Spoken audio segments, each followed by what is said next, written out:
বাজছে 9টা বাজতে চললো প্রায়, এই যে 9টা বাজতে চললো প্রায়। তো মোটামুটি আমরা রেডি হয়ে গেছি, বেরোবো, অলরেডি লেট হয়ে গেছে।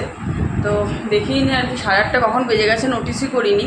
তো যাই হোক, ফ্রেশ ট্রেশ হয়ে কিছুই নয়, জাস্ট একটা কুর্তি পরে নিয়েছি, কারণ পাশেই তো যাবো, ওরকম সাজা গোজার কোনো ব্যাপার নেই, চুলটা জাস্ট নাড় ছেড়ে নিয়েছি। চলো বেরোনো যাক, খুব জল তেষ্টা পাচ্ছে আজকে, এত গরম পড়ে গেছে। যাই হোক চলো। ও একটা বলেছে, আমি একটা বলেছি, আমি যেটা বলেছি সেটা তো বলছে ওখানে অলরেডি কাজ চলছে এখন কিছু একটা, তো দেখা যাক কোথায় যাওয়া যায়। আর এই যে কুর্তিটা দেখছো, এটা আমার মানে বহু পুরনো কুর্তি। এটা 2000 যতদূর সম্ভব 15 না 16 কি 17 সালের কুর্তি।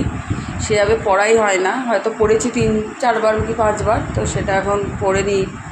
এটা হাতের কাছে পেলাম, আগের দিন পেয়েছিলাম, হাতের কাছে রেখেছিলাম, তো এটাই পরে নিলাম এখন।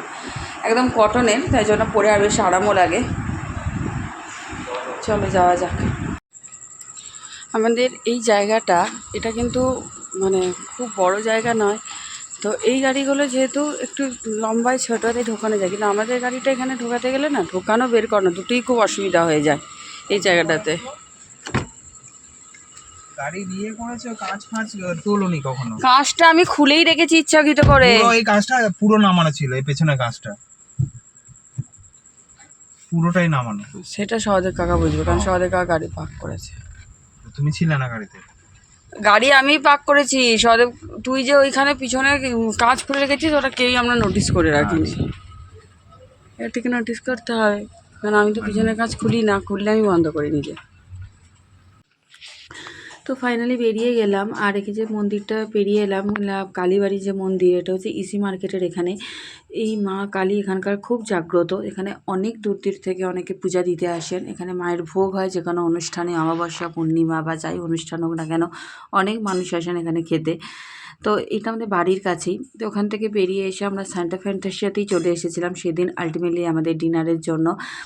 তো এই রেস্টুরেন্টটা আমরা যাতায়াতের পথে অনেকবারই পড়ে, এটা অ্যাকচুয়ালি কেষ্টপুর থেকে সল্টলেক আসতে বা যেতে এই রেস্টুরেন্টটা খুবই পড়ে। আমি যখন আগে কেষ্টপুর বা বাগেরহাটিতে থাকতাম, তখন আমাকে মাঝে মাঝে সাহেব এই কেষ্টপুর থেকে আমাকে পিক আপ করতো। কেষ্টপুর ওখানে একটা ফ্লাইওভার আছে, যেটা কেষ্টপুর এবং সল্টলেক এই দুটো ওদের মধ্যে কানেক্টিভিটি।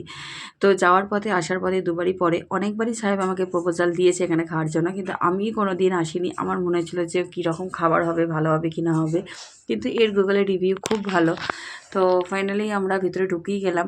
দেখছো এখানে 2 রকমভাবে টাইপ ভাগ করা আছে, একটা হচ্ছে সাঁওতালি ট্রাইবাল টাইপের, আর একটা হচ্ছে সামুদ্রিক টাইপের।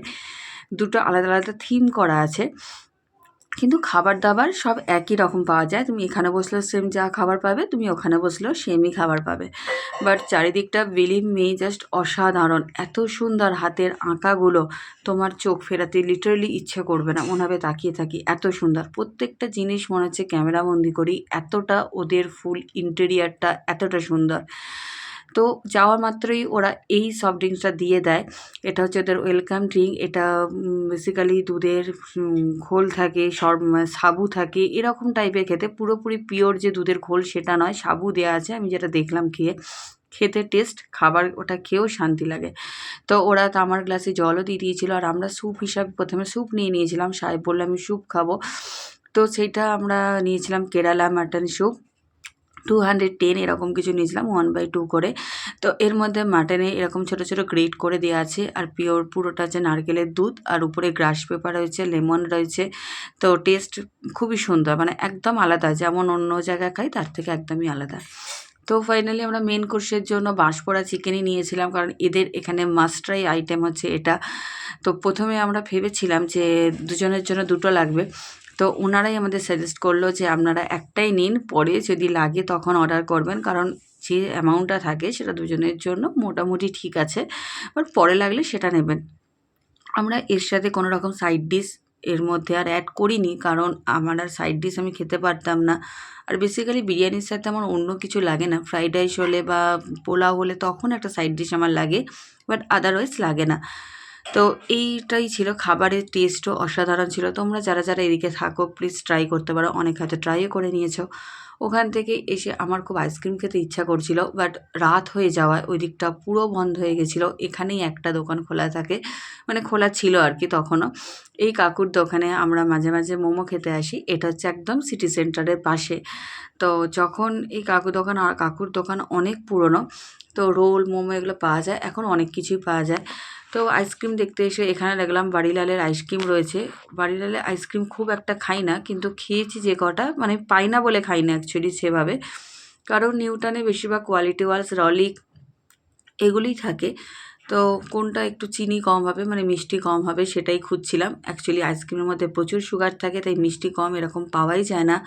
যদিও এখন কোয়ালিটি ওয়ালস একটা বের করেছে ক্যারামেল সল্টেড, তোমরা এটা ট্রাই করতে পারো। এটার মধ্যে মিষ্টির ভাগটা খুব কম আছে, একটু নোনতা নোনতা, খেতে বেশ ভালো।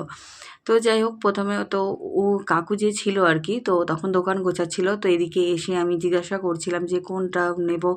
তো বললো যে সুগারে, মানে তোমার তো খাওয়া যাবে না অত মিষ্টি, তো সেই কারণে তুমি একটা জিনিস এটা টেস্ট করতে পারো, সেটা হচ্ছে স্যান্ডউইচ যে আইসক্রিম থাকে।